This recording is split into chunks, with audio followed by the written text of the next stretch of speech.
Alors, j'en viens maintenant à Mike Vance. Alors, allez-y, cher ami. Alors, aujourd'hui, nous avons posé 3 questions qui tournent autour du même thème. Il y a moins d'une semaine se réunissait le sommet climat. Le lendemain, ce sont closes les assises aussi de la mobilité. Donc, nos questions vont porter sur le thème des mobilités alternatives à la voiture. Et pour que les choses soient claires, nous ne voulons pas utiliser les mobilités alternatives à la voiture.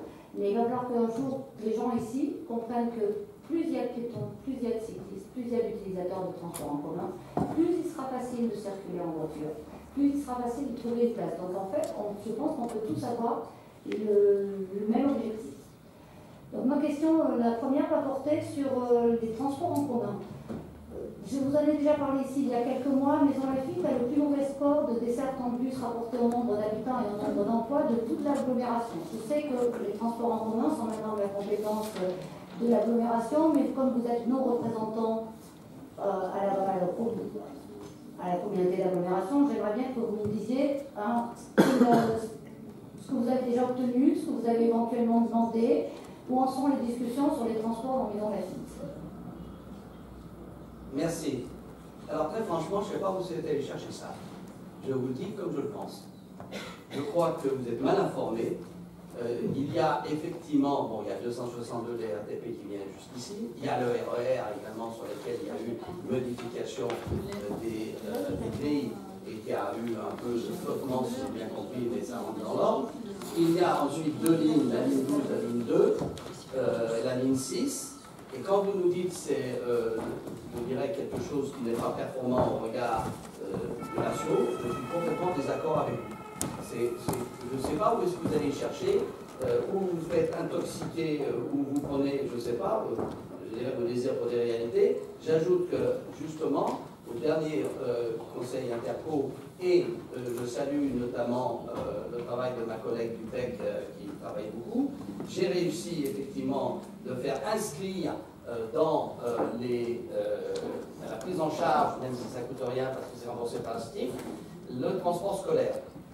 Puisque ça, le transport scolaire pour aller notamment de Maison-Ménil jusqu'à l'autre côté de la Seine, posait un problème et ça a été acté. Donc, ça ne coûte rien parce que pour l'instant, de toute façon, c'est le STIF qui paye.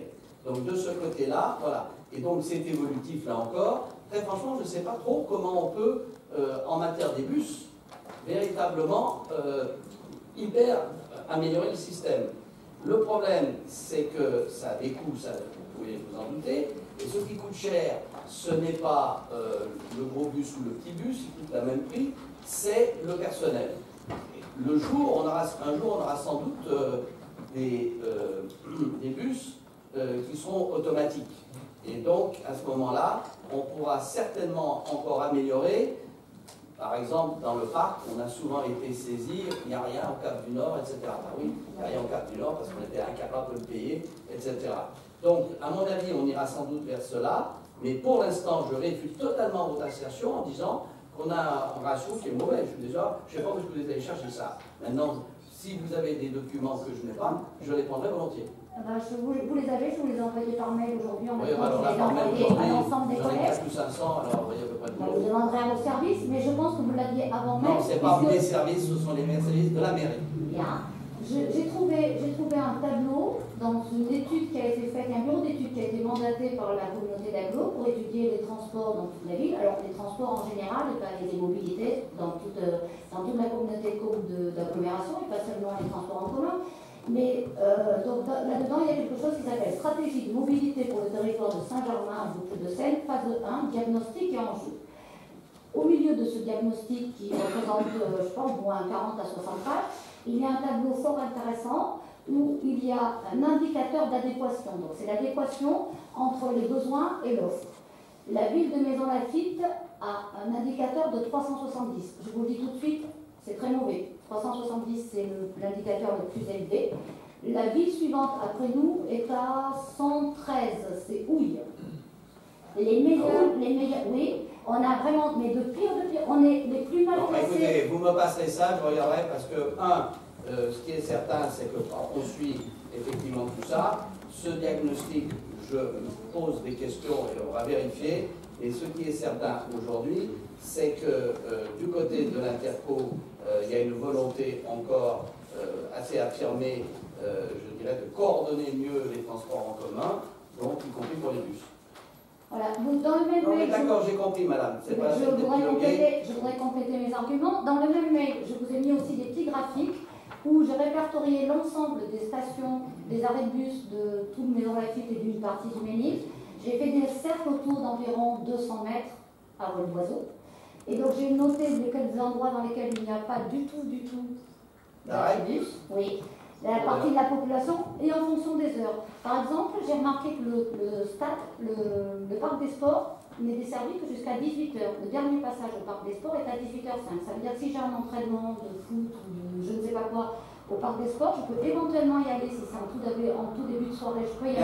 Alors écoutez, on regardera ça en détail, mais ce qui est certain, c'est que l'Interco, j'ai le sentiment que l'Interco fait bien son travail, et s'il y a encore des choses à améliorer, on le verra. Est-ce que vous avez Merci demandé, madame. Vous avez demandé quelque C'est chose bon, attendez, là, maintenant, on n'est pas là pour... Vous avez posé une question, et derrière il y en a 10. Alors on en pose une, c'est terminé.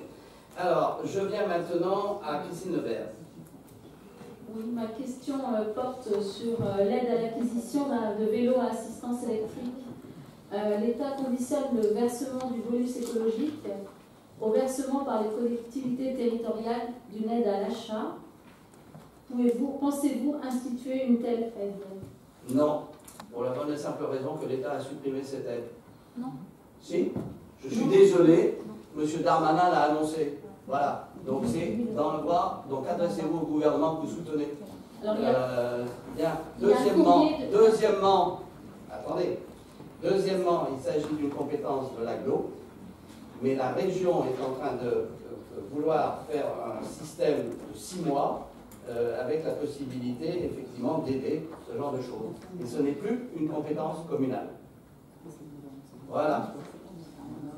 Alors, Nicolas Mourlon, allez-y, cher ami.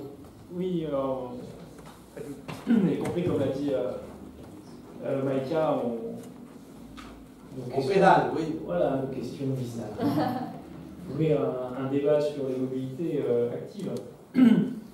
Et donc, du coup, on aimerait poser un certain nombre de chiffres, entendre ce dont la mairie peut disposer comme chiffres sur l'usage du vélo. Alors, pas sur l'usage lui-même, mais sur la réglementation et les difficultés éventuelles de circuler en vélo à Maison Lafitte. Première question, combien de personnes ont été verbalisées à votre connaissance en 2017 pour l'usage de 2 roues sur les voies piétonnes? La question qui vient avec, c'est le nombre d'accidents qui sont connus à la mairie entre piétons et 2 roues sur les trottoirs. La deuxième question, le nombre d'accidents de 2 roues sur les contre voitures sur la chaussée pendant la même période. Et la question qui va avec, c'est est-ce que vous identifiez d'ores et déjà des points particulièrement compliqués? J'ai une équipe.